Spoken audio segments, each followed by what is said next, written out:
Hello everyone, I am back. We're looking at the Milwaukee and the Metabo HPT roofing nail guns. This is the number 2909-20 and this is the NV1845DA. Been waiting on this for a long time. I was kind of surprised to find that the Metabo came out with their version almost simultaneously, I think within about a month's time of each other. The DeWalt had a cordless roofing gun for some time, and I used it for some repairs. This review is going to be in perspective of a small business owner that was in the field and is still in the field probably 95% of the time. The crews are out working, installing, tear-offs, those kinds of things. So I have very much experience using a nail gun, comparing the two directly. I went into this comparison knowing from a history of liking the Metabo framers better than the Milwaukee framers. So that was what my comparison was initially whenever I saw that they were coming out, both of them were coming out with one. The Milwaukee framer has a more harsh shot and is heavier than the Metabo, and just today actually, as I'm filming this video, I got the next generation Metabo, which looks a little bit more like this in the framing version. That's lighter weight, and the shot was always softer, and what we found them to be more reliable than the Milwaukee framers. Sorry about that. So I was very much interested in seeing how these perform. I was hoping, there again, that this was my bias originally, that the Milwaukee would do well because I've got loads of Milwaukee batteries. And the only thing that I have in Metabo was the framers, and I was hoping to be able to switch that over at some point. It's awful nice to be up on the roof, one battery platform, one battery size, so we run the Forge, so I don't typically have this even on the roof. Everything can be swapped, so if you run out of battery juice in one tool, it is available for the other one, even in saws, nail guns versus saws, nail guns versus impact drivers. And that was for a convenience thing. Because of that, whenever I would run this, I always ran the 6.0 Forge stacked lithium batteries. And whenever I would run this one, this is what I had on the roof for the nail guns. And so I never used the 2.0 that comes with it. I never used the 4.0 single layer battery. One of the things that was concerning to me was the weight, and there again, I was pleasantly surprised. This one is 7.3 pounds, and while I have that open, this is a very convenient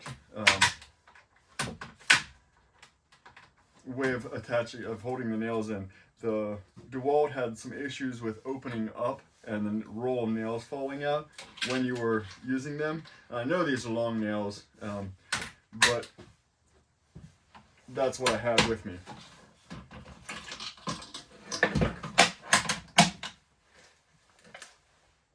So this one was 7.3, and this one is 8.7, so 1.4 pounds heavier. And there's a significant difference in length. I don't know if you can see that or not. There's about 2 inches of difference in height. What that does is the weight is more bulky and it's not nearly as maneuverable. I was very disappointed in that. I figured that with Metabo's history in the roofing industry, with making a lot of probably the bulk of the nailing guns that are used in the roofing industry are Metabos. So I thought that they would do better at engineering something that was user-friendly, and the balance just is not very user-friendly. Two-step closure. What I'm used to using, this is my gun, it says RH on it, RH on the clip. That was one thing that I think is cool about the cordless ones. They have belt clips. I made my own belt clip because I like a belt clip. These nail guns are much more similar, these two versus this. This one's a lot bulkier, and this is, you know, much more similar. We're gonna put that aside. One of the things that Metabo does that Milwaukee does not do, this top here, field serviceable. If you have an air leak and you need to refill the cylinder, which does happen. I only ever had one Metabo gun after several 100,000 shots would not hold air. After a couple years, you have to add air sometimes, bring that air charge back up, and then it will hold for an extended period of time. I had one that we had a double magazine on the framer that we used constantly, more than all the rest, because it had a double magazine. And we used it heavy and hard, and we overheated it constantly. We overheated batteries, we cycled through, and it was, you know, in the heat of summer, we abused that gun very much. And now it would no longer hold air. But that's the only one that has gotten to that point, was the one with the double magazine that we abused so dramatically. This is nice to have. You can add air in the field. I carry one on the job trailer. This you can put in service mode with the buttons that come there, and you can drive the driver blade out and back on demand. This one is not serviceable in the field, so it is what it is. I did install, I went and installed some shingles in place of my corded one on a production roof. And when I was running in the one direction, nailing from left to right, it worked pretty well. If I wanted to run the shingles in the other direction, my arm got tired because it was just bulky, and the bounce does not lend itself to that next shot hitting. You have to manhandle it. So while it is much smaller, much lighter, much more user-friendly than this one as far as the bulkiness goes, you know, it has some left on the table to become a production roofing gun. I do like the nice feet. You can set it down. It has rubber that's replaceable. You know, it lays down. One thing that it has that this one does not have with it, I think there's someone who's 3D printing that for it, is the siding tip. This is a magnetic siding tip. It goes on the end. You can put vinyl siding on it. We use that sometimes. We remove siding to put new step flashing up the sidewall because the step flashing is compromised in most cases. So we usually do that. That is right there on the gun. So now it's right there for you. It's always there.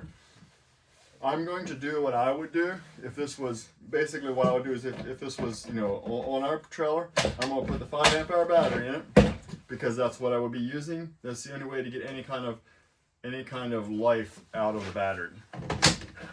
Yeah, this came with a 2.0, but it's not long enough to do a very big spot. I was out at a roof today and had about one bundle of shingles blowing up and flat back, and I laid them in place, and then in a couple days here I'm gonna go back out and do a repair with this. But I will do a little bit of a demonstration here, the difference in the nailing.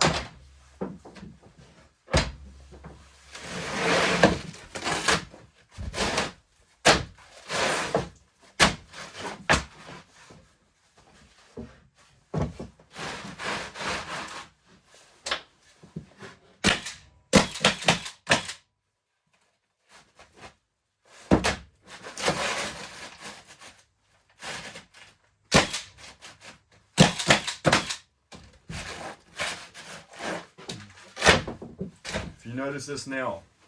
This is something that is possible to do with this gun.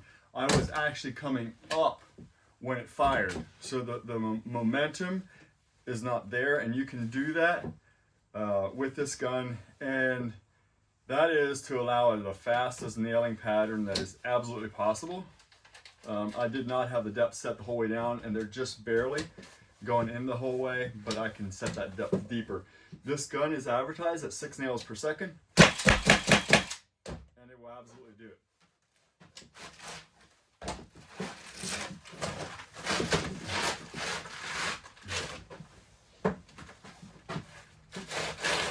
for the sake of the video here, I'm just going to bump this up a little bit so that I can run the nail gun on this one. One thing I noticed with this nail gun is that whenever you go to nail, it was really easy to bump the shingle with the nail gun for some reason, and I'm not sure why. I'm not sure if I can replicate it here. Let me pull this over and drop this down. So I'm going to let just a little bit of a gap there.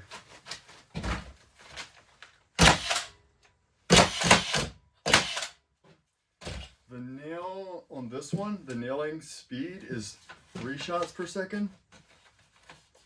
And it's significantly lower. And it's not actually driving them in the whole way. I'm not sure why that is. There we go. 3 nails per second versus 6. It's substantially different. And between the fact that it would want to catch and bump that shingle, if I was installing shingles against the shingles this way, it would pull them a gap away.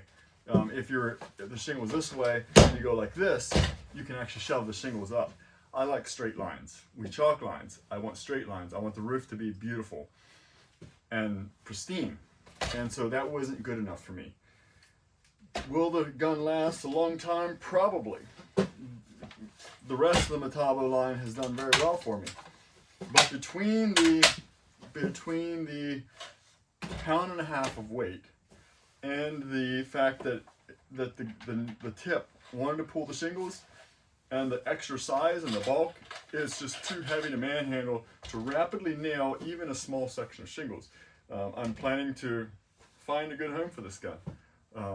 I might donate it to someone who does small repairs not as a full-time job, but as a hobby. Not as a hobby maybe, but as a charity kind of situation.